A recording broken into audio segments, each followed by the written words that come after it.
So here we are inside the historic Fenway Park. It's Western Mass Appreciation Day, and boy, is it a glorious night for baseball. And welcome back to Mass Appeal. I'm Seth Stutman. We're here at the Connecticut Science Center. I am at Yankee Candle Village. It's amazing. Welcome back to Mass Appeal. We are out here in the lobby where there are so many toys. This is crazy.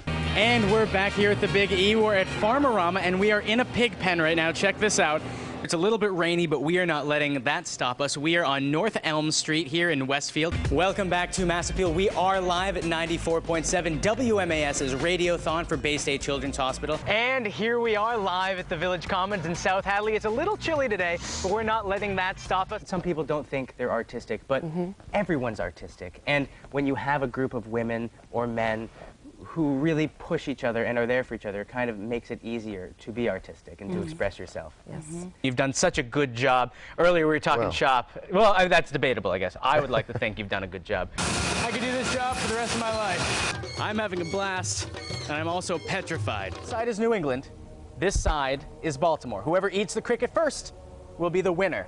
We have a very special guest, Javier Colon. Forward and in, good. Some sort of dance routine. Yes, exactly.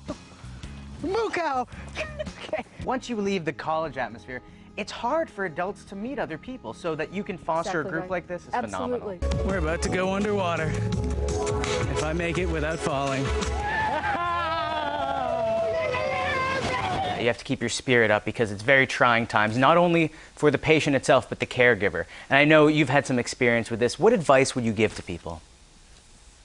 Well, you know, first of all, that was very well spoken, Seth. That's my goal. So maybe you can make that happen, Seth. I don't know. Well, I mean, I'm pretty important. I'll pull some strings. So help the Make-A-Wish Foundation. Your donation of time or money will make dreams come true for children like Sophia.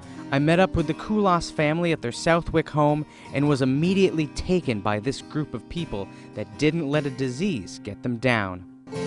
Those are really inspiring words, and I want to thank the Koulas family for letting them out there. And Libby, if you're watching, I'm libbing strong right now. Tosh and I leashed up and headed outside, and I walked her around the grounds and played with her and really helped her get the fitness and the free time that can only be afforded because of the volunteers like Candy, Andy, and I.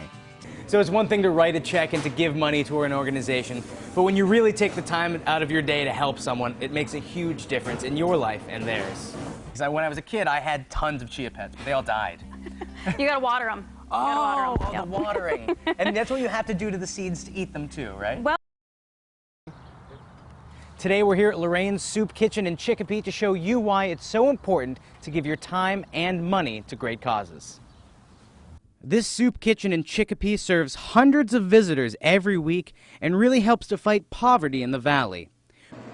My name is Al Rosati, and I'm the assistant director, and I've been involved in Lorraine's Soup Kitchen for the past 6 years. Of course, we have a paid staff of about 6 people, but that in no way could ever cover what we have to do. Next, we met up with Kim, the executive director, and we took a tour of the food pantry and the dining room. And Kim showed me just one of the many ways that Lorraine's helps those in need. So we're leaving the dining room and we're heading into the food pantry. Can you tell me a little bit about what we're seeing? Sure. Here on the right is our bread, and we get a ton of bread every day, usually from Stop and Shop, Big Y, Starbucks, Panera's, a variety of places. We're very fortunate because most of the vegetables here are donated from individuals, businesses, schools, churches that have can drives. After Kim showed me the areas of need, I then met up with Darlene. What's the feeling like when people really appreciate the food that you work so hard to produce for them? It's truly rewarding in many aspects, because when I leave here at the end of a shift, knowing that we served 100 people that have nice warm bellies and they're full, they're content, it just puts a smile on my heart, and I know we're doing the work that we're supposed to be doing here. And then we got to work. Darlene and I finished cooking our chicken cutlets and got ready to serve nearly 100 people who flooded into Lorraine's Soup Kitchen. And those who stop by Lorraine's appreciate the kindness of strangers. The meals are very good. They are very professional about everything, and they do a good job here. And we're really happy. They do a good service for us people out there that don't, really have a lot of money to eat and stuff like that. So they definitely feed us and take care of us and make sure we're healthy every day. So it's one thing to write a check and to give money to an organization, but when you really take the time out of your day to help someone, it makes a huge difference in your life and theirs. The Children's Miracle Network provides hope and help to families and hospitals by raising money not only for buying hospital equipment to improve the health of patients, but also for helping those individuals to live rich and fulfilling lives that are filled with the toys and trips that they may never get to see. I met up with the Koulas family at their Southwick home and was immediately taken by this group of people that didn't let a disease get them down. Libby Koulas told us her story of how a bright young woman almost let this horrible disease get the best of her.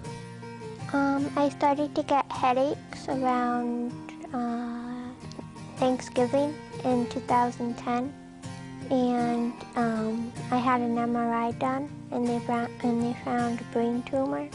Libby was taken to the Pediatric Intensive Care Unit, or PICU for short, to be treated by the staff at Bay State.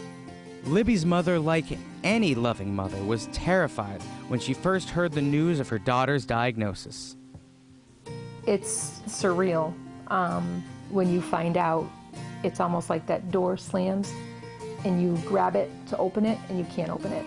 And then you stop and you turn around and you say, okay, here we go, let's go.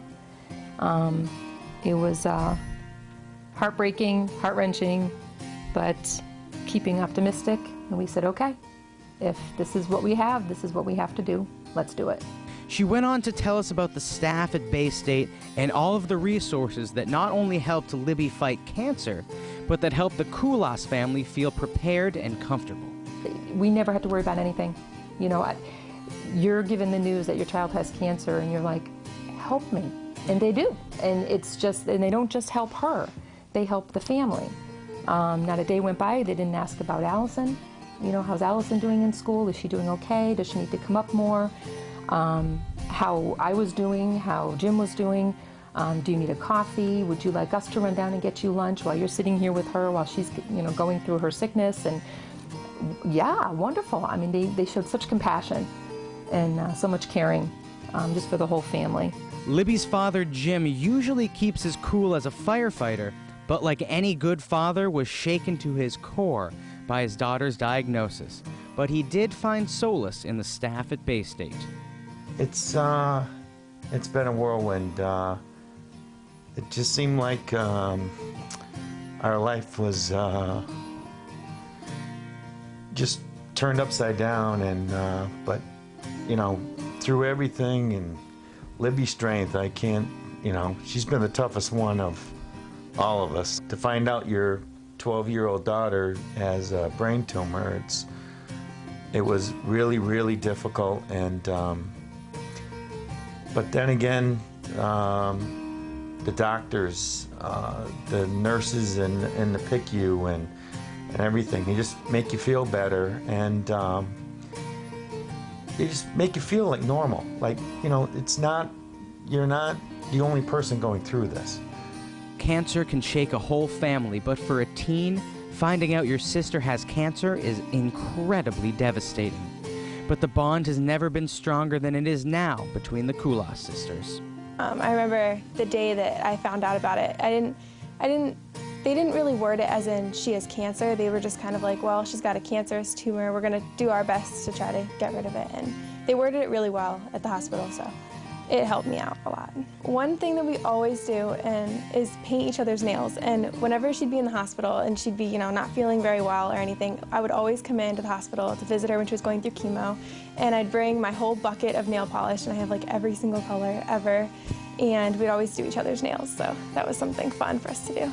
Since her diagnosis, Libby has kept her poise, and she's given back to the Children's Miracle Network too. My cousin wanted to make bracelets for me, like the Live Strong ones, but she didn't know what to write down, and she accidentally said Lib Strong instead of the Live Strong, so they made bracelets for me that said Lib Strong on it. Now Libby is living strong with her dog and her family, and she's got the rest of her life pretty much figured out. My second grade teacher, when I moved here, I looked up to her, and she was very nice to us and stuff, so I want to be a second grade teacher. It's easy to let the little things get you down, to let life pass you by. But when you hear a story like this, a story of a family coming together and fighting disease, it makes those small worries seem like just that, small worries. With your help, the Children's Miracle Network can perform miracles. They can comfort families, they can inspire patients, and help increase the quality of life for children and families who desperately need to see the light at the end of a very dark tunnel.